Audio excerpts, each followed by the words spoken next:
morning everybody, it's Jude Lennon here with Little Lamb Tales and of course my trusty mascot Lammy. Welcome back to another of our storytelling sessions this morning. All this week we're doing traditional tales, which I love. I love telling stories from traditional tales because they're so full of adventure and action and things like that. So we shall find out what's in the story bag in a minute, but of course first of all we need to do our song. If you haven't seen me before, don't worry, it's really easy, and if you're watching with any grown-ups, it's so simple, even they will be able to join in as well. Here we go. You ready, Lammy? Here we go then. Hello everyone, how are you? Hello everyone, how are you? Hello everyone, how are you? How are you today? If you're feeling okay, give yourselves a thumb up.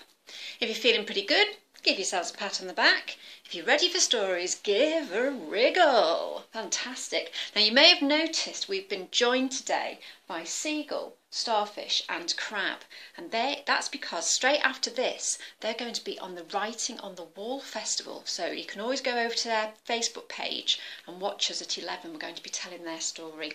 Right then, Lammy, in the meantime, let's see what we've got in here this morning. Oh, what have we got?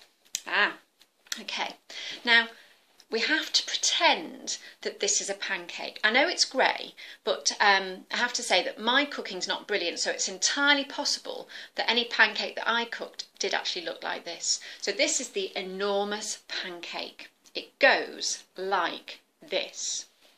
Once upon a time, there was a mum, and she had 1, 2, 3, 4, 5, 6, 7 hungry little boys. They were always hungry. Mum, we're hungry. I've only just fed you, she said.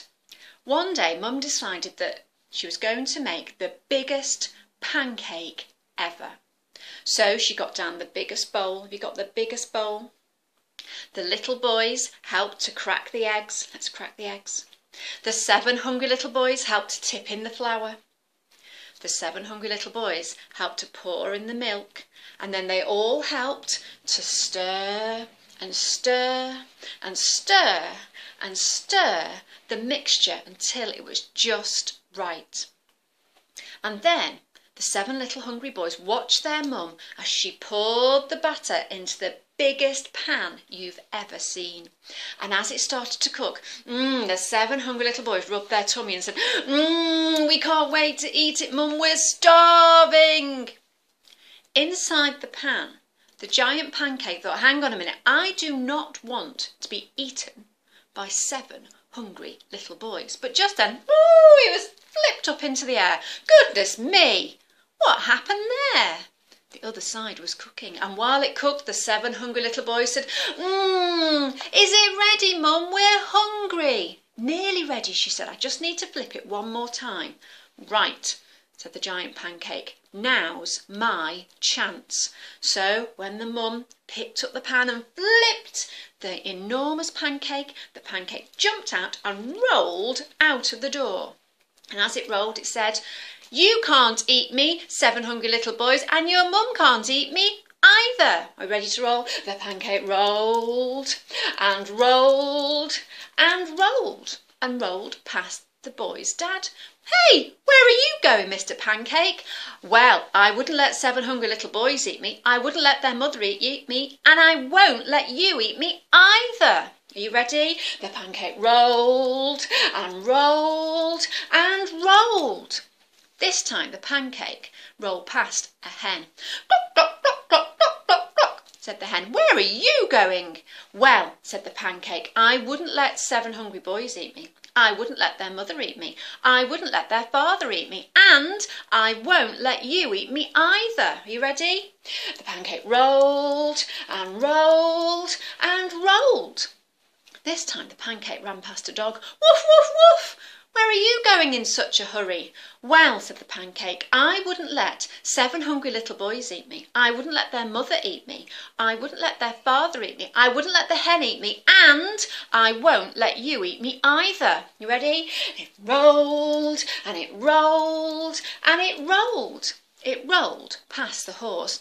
"Nay," said the horse, "where are you going in such a hurry?" "Well," said the Pancake, "I would not let 7 hungry boys eat me. I wouldn't let their mother eat me. I wouldn't let their father eat me. I wouldn't let the hen eat me or the dog.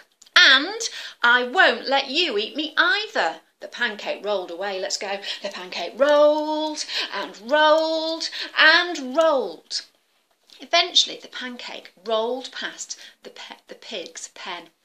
"Hey, where are you going?" said the pig.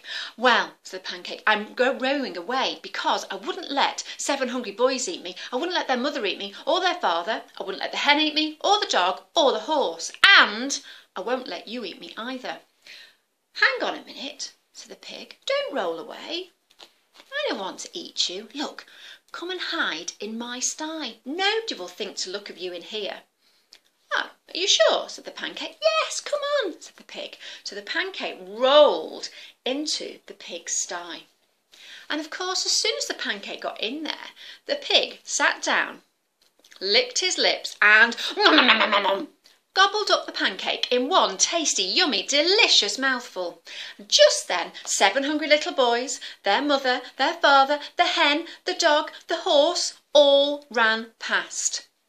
They couldn't find the Pancake because, of course, the Pancake was gone. It had been eaten by that little pig, and that pig was very happy indeed. The end. Give yourselves a clap. Fantastic. So that's the story of the enormous Pancake. Right then, let's see what's going to come out next, shall we? What's in here now? Ah, okay. So this is what we call a fable, actually. And there was a gentleman called Aesop who wrote lots and lots and lots and lots of fables. And fables really are stories with morals, stories with a message. Okay, so this story is called The Town Mouse and the Country Mouse. Here we go. Now, this story happened a long time ago, so you know how that starts, don't you? You ready?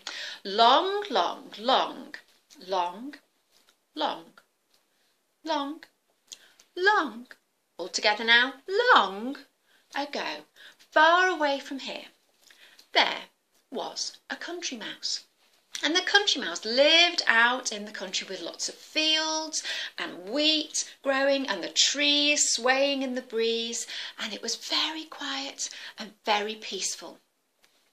The mouse had lots of lovely food to eat. It was very tasty, lots of grains, and he had a lovely little nest in the corner of the field.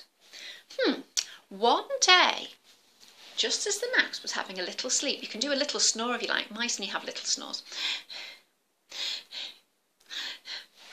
Along came a rather fine-looking mouse. "Oh, excuse me, I'm looking for my cousin.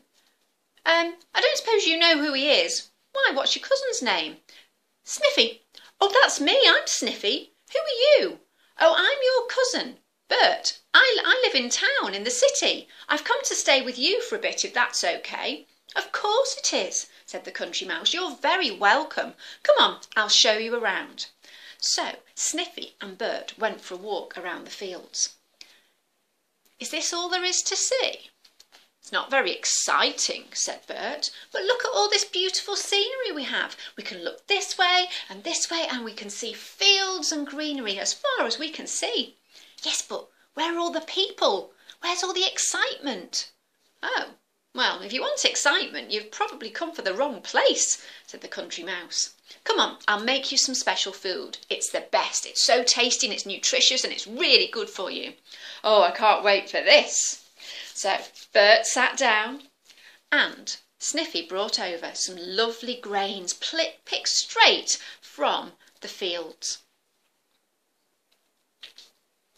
"Oh, is this the dinner?" asked Bert. "Yes, it is. It's freshly picked. Absolutely couldn't be fresher and healthier." It's not really what I'm used to eating. I normally eat what the humans leave behind. It's very tasty and it's full of flavours and it's very rich. I'm not sure I'm going to enjoy these grains, really."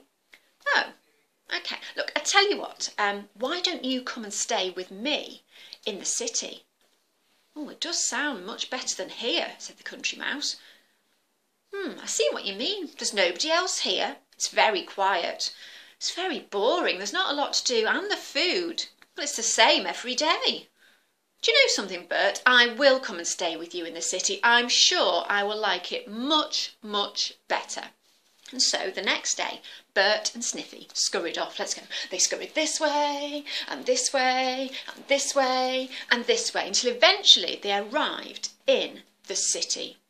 Oh my goodness me, said Sniffy. Is it always this loud and this busy? Oh, this is quiet. You wait till rush hour, said Bert. Oh, but I don't think I want to see it any busier. Oh, goodness me, what's that? Oh, don't worry about that. It's just a tram coming past. Oh, what are all these people doing here? They're just going out. Some of them are going to the park. Some of them might be going to the work. Some are going to see their families. That's all. Nothing to worry about. Come on, I'll take you back to the house. By now, Sniffy was getting a little bit worried. Maybe I should have stayed in the country. I like it there. I know how everything works. But he followed Bert. He kept really close behind him. He didn't want to get lost. Here we are, said Bert, my house. And they snuck into the skirting board of a very fine, tall house. Goodness me, is this where you live? It's very posh. Yes, I like it, said Bert. Here you go, settle yourself down. I'll show you what we're going to have for dinner. Come with me. Now, shh. So Bert led Sniffy out through the little gap in the skirting board into a beautiful dining room. And on the table was a beautiful white cloth, and there were beautiful plates, and the family were there eating their dinner. They had roast potatoes and cooked meats and gravy, and then after that was lots of pudding. Oh, goodness me, Sniffy. Oh, he couldn't believe it. He'd never smelled anything that tasted quite so delicious. You mean we get to eat that? Yes, yes. He said, wait till later. Come with me now. So Bert took Sniffy into the kitchens, and they waited. Wait here till I tell you. Wait here till I tell you. And as the plates were scraped off into the bin, Bert said, now! And they leapt out and they collected all their bits and took them back into the skirting board. Come with me! And so Bert and Sniffy scurried along until they set out their dinner. Oh, I forgot to go and get something. Come on, we'll go back and get some extras. So Bert and Sniffy came out again into the kitchen. They looked this way, and they set out to get more food. Uh-oh. Into the kitchen. Meow, came the cat. And as we know, cats love nothing better than chasing mice, especially mice that are taking food that doesn't really belong to them. And the cat saw Sniffy and Bert, and he got ready to pounce. The cat pounced with his claws ready, and its tail was swishing, and meow! Oh my goodness me, said Sniffy, what on earth is that? Run, said Bert. So Bert and Sniffy ran as quickly as they could, but the cat was coming after with their claws, and they were swiping. Oh no, he's going to get me! Bert and Sniffy squeezed into the skirting board. Oh my goodness me, I don't like that at all. I think I'm going to go home. I don't like it here at all. It's too busy, it's too loud. There's cats that are trying to eat me. The food's too rich, it's giving me a tummy ache. I just want to go home. Well, I guess that's our lesson learnt then, said Bert, isn't it? You like where you live and I like where I live. And we shouldn't really try each other's. We should just be happy with what we've got. And that's what the mouse decided. Bert was very happy living in his house, and Sniffy was very happy living in his field. And so they didn't visit each other again, but they did send each other postcards to check on each other. And guess what? After that, they lived happily ever after. The end. Give yourselves a clap. So that's a good message about being thankful for what we've got and not always wanting to have other things, because the grass isn't always greener. Okay, Lammy, shall we see what our final story is this morning? Ah, here we go. So, this is the story of the Ugly Duckling. And actually, all this week, it's Mental Health Awareness Week. And the theme is kindness. And this story fits in really well with the story of kindness. Because there are some characters in here who aren't actually very kind to the Ugly Duckling at first. Here we go. Long, long, long, long, long, long, long, all together now, long ago, far away from here, on a farm, there was a mother duck, and she had 5 eggs, and she was sitting on them. She was sitting and sitting and sitting and sitting. She was waiting for them to hatch. One day she felt the eggs give a little wriggle. Can you give a little wriggle? They wiggled this way, they wiggled this way, and they started to crack. And out came 1, 2, 3, 4 fuzzy, cute, beautiful little yellow chicks. Oh, they were so cute. Oh, what beautiful ducklings I've got. But then Mummy looked in the nest and there was still one more egg there. Oh dear, she said, I'll have to wait for you a bit longer. So Mummy Duck sat down. She waited and waited and waited until eventually that egg cracked as well. But this egg did not have a cute, fuzzy, yellow little duckling. No, this egg had a grey, fuzzy, really a bit of an ugly duckling inside. It wasn't very cute. Oh, well, never mind, said Mummy Duck. I will still love you. Come on. And she gathered her ducklings together. And she said, today we're going to go across the farm to the pond. It's time you learnt to swim. So Mother Duck went first and all her ducklings with the ugly duckling at the end. Are you ready? They waddled and waddled and waddled and waddled and waddled and waddled and waddled. And as they waddled across the farmyard, they passed the farmyard cat. Oh, what is that? Ugly duckling. I've never seen anything like that before. Take it away.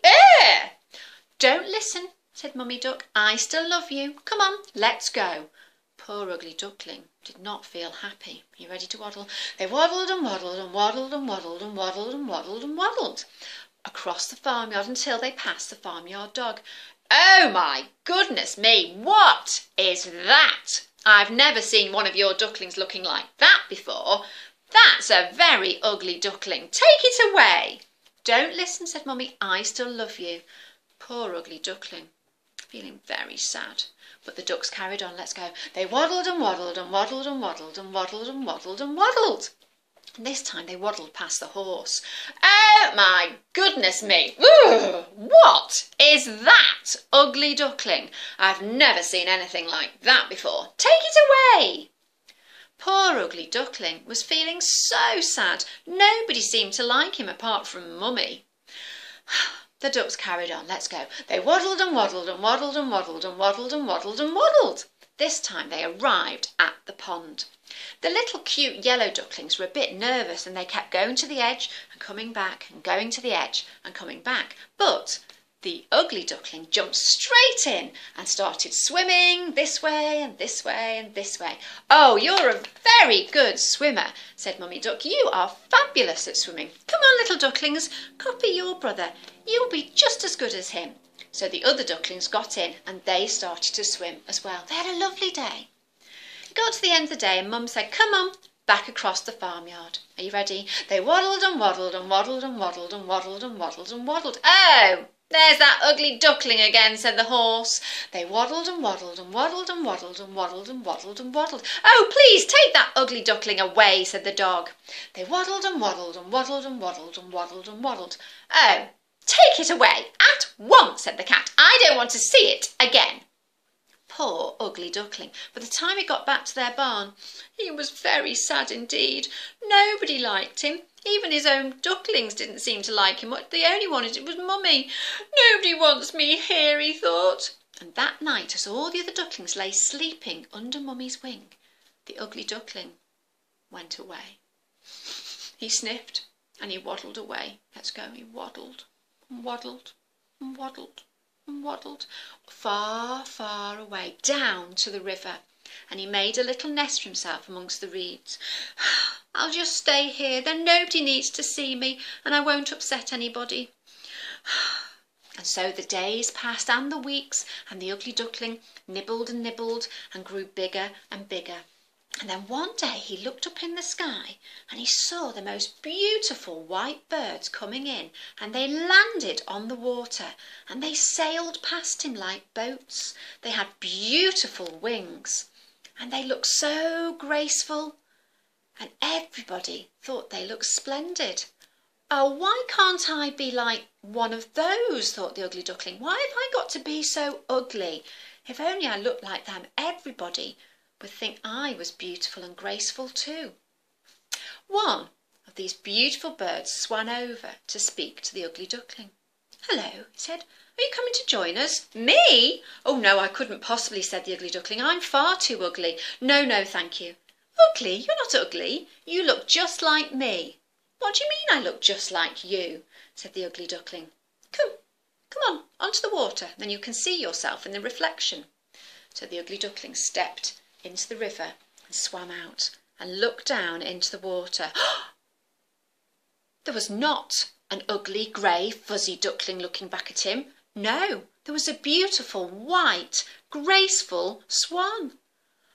"I am a swan," said the Ugly Duckling. "You certainly are," said the other swan. Come and join us." So the Ugly Duckling swam over to join the rest of the swans. And when they left, they all went together, including the Ugly Duckling. And guess what? He lived happily ever after. The end. Oh, give yourselves a clap.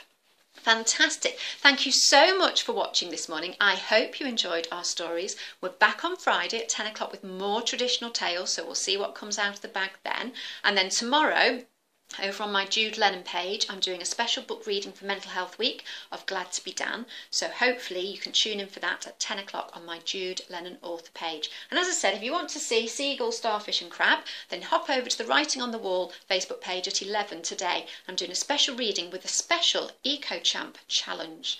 Let's do our goodbye song. Lammy, you ready? Goodbye everyone, nice to see you. Goodbye everyone, nice to see you.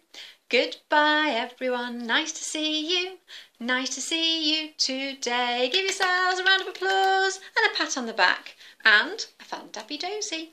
Have a great day everybody, stay nice and safe. Thank you.